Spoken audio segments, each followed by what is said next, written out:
L'autorité des régulations du secteur de l'électricité est déterminée à préserver l'intérêt des consommateurs de l'électricité. Dans ce cadre, des experts dépêchés par son directeur général, Dr Sandrine Mubenganga Lula, ont accompagné le 25 septembre 2025 une équipe du parquet général après la cour d'appel de Matete, appuyée du groupe mobile d'intervention GEMI à la Cité du Fleuve, où les bureaux de la société Multiplay SRL ont été scellés pour violation de la loi sur l'électricité.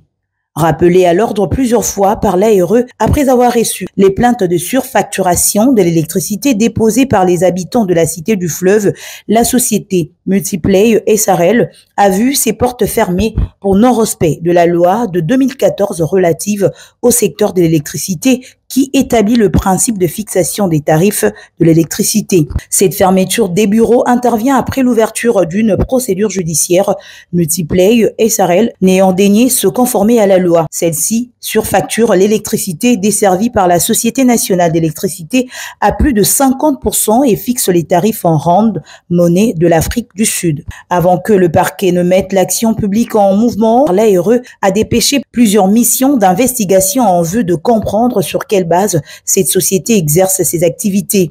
Multiplay SRL agit comme un opérateur clandestin en violation manifeste du cadre légal. Ces activités constituent une atteinte grave au monopole légal des distributions et compromettent la sécurité des usagers en affaiblissant la régulation du secteur. Toutefois, l'ARE souhaite que la réquisition du parquet concerne, au-delà des bureaux de la société Multiplay SRL, le matériel de celle-ci, lequel doit être aussi scellé.